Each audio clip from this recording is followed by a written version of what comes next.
Hey guys, I've noticed in my backyard I'm starting to get some hummingbirds coming through, so I'm gonna go ahead and fill the feeders up. Um, I buy the pre-made stuff a little bit, but I wanted to show you how you can make it at home, just probably cheaper, and you'll guarantee it to be fresh when you do it. What I'm gonna do is I got 2 cups of water, and you're gonna pour that on your stovetop. Dropped a little bit over there, just don't mind that. We're going to turn our burner on, and what we're going to do is we're going to get this a little hot. We're going to have the 2 cups of water, and then we're going to have half a cup of white sugar. Okay, what we're going to do, we're going to just let this get hot and boiling just enough so the sugar dissolves, and I will be right back. I'm going to show you right here. I have the sugar in the bottom of it. It is not dissolved yet, but see how it kind of like pulls up right here? Okay, you're going to want that completely dissolved, okay? This is a super easy trick. You don't have to have the red food coloring. All you need to do is have clean feeders. So every time you fill them up, once you go to refill them, go ahead and empty out what's left in there. Wash them out really good, let them air dry, and then make this. What you're gonna have to do is let this all dissolve, and then it's gonna have to cool. You wanna make sure you watch it. You don't want it to really boil, like a rolling boil, because then you'll get to the candy stage of it, and it'll get like really thick and kind of chewy top if you leave it alone, so you gotta stand over it. And then eventually it'll get to like hard candy, because that's how they make like Jelly Ranchers and stuff. So watch it and just have it heated until the sugar dissolves, and then you let it cool. I find that glass feeders are better, but you have to really make sure it's room temperature at that point, because it might crack the glass. The plastic, sometimes the heat from plastics, like if you put hot liquid in it, sometimes the BPA stuff will get in there. I'm not sure how great that is for hummingbirds, because I know it's not great for us. They don't want humans to do that, so I would say it's not good for anybody. But it's always good. This is a good supplement for if they can't find flowers.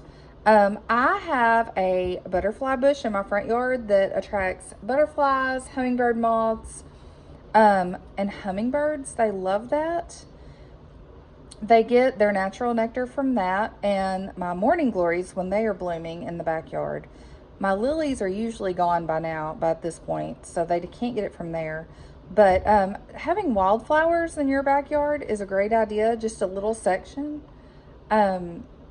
Wildflowers are getting less and less, so it's always good to have a little bit. But if you live in a city, they can't find flowers around you, or if you can't plant flowers, like you live in an apartment or something that doesn't have access to soil or a deck or anything like that, then this is a good way to help, because they're migrating through North America to go back to South America. So they have a long travel area. So having little stops here and there is wonderful for them. Okay, that looks pretty dissolved. And as you can see, it's not even boiling. I mean, I can feel the heat on my hand, but it's not boiling. So we're gonna go ahead and turn this off. And then we're just gonna let this cool. I'm gonna let it cool for a good 15-20 minutes, just to be on the safe side. You can see the steam coming out.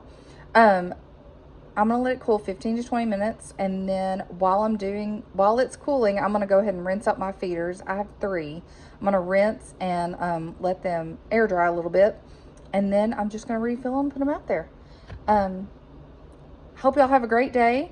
If you just have 1 feeder, you can do 1 cup to a 1/4 cup of sugar. I did 2 cups with 1/2 cup of white sugar.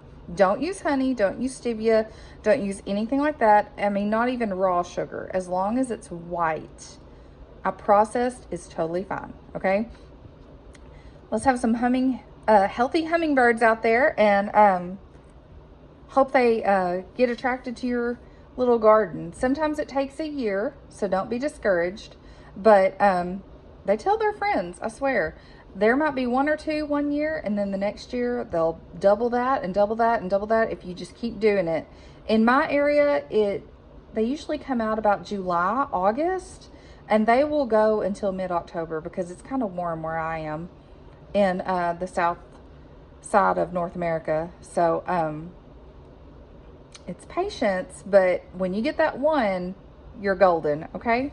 Have a great day. Feed those birds, and just sit and enjoy them every now and then, okay? Have a good day on purpose.